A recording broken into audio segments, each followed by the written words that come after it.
लेकिन प्रोग्राम के बाद मैंने दस के जाना जी जी one of the greatest player Tendulkar आपके बड़े फैन थे, मगर आप उनको इस तरह आउट करते थे जिवें कोई न्याणा होंदा है। कभी ऑफ ग्राउंड उन्होंने आपकी तारीफ की, यार कमाल बॉल कराई है या बड़ी कमाल की तुमने इनिंग खेली?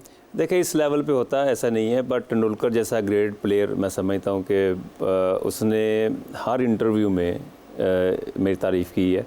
हालांकि उसको ज़रूरत नहीं थी बिल्कुल बोलने की, अगर ना भी बोलता तो कोई फ़र्क नहीं पड़ता, पर ये उसकी ग्रेटनेस है कि उसने ऑन एयर एक दफ़ा नहीं 2-3 दफ़ा कहा है कि जी मुझे सबसे ज़्यादा जो डेंजरस बॉलर लगता था ना अब्दुल रज़ाक था। उस दौर में मैगरा भी था, हाँ। वसीम अकरम भी था, शोएब अख्तर भी था, और भी काफ़ी बॉलर थे पर उसने मेरा नाम लिया। मैं समझता हूँ उसकी ग्रेटनेस है उसकी। हाँ, तेंदुलकर सामने खड़ा है और आगे से आप बॉल करा रहे हैं, उसका वीक पॉइंट क्या था जब आप उसको बॉल करा रहे होते थे? देखिए वीक पॉइंट की तरफ नहीं जाते, ये था कि तेंदुलकर वन मैन आर्मी था उनका।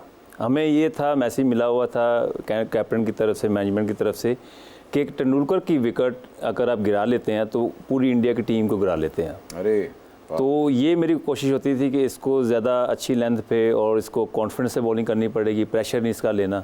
तो ये मेरे माइंड में होता था, इसलिए फिर ज़्यादा एक्स्ट्रा एफर्ट लगानी पड़ती थी। नदा जी, हम आपके साथ नूरा मैच खेलना चाहते हैं ताकि हम जब जीतने के बाद रिंग से निकलें तो लोग हमें नूरा फाते कहें। मिस्टर लायन किंग, आपको बॉक्सिंग नहीं डांस सीखना पड़ेगा।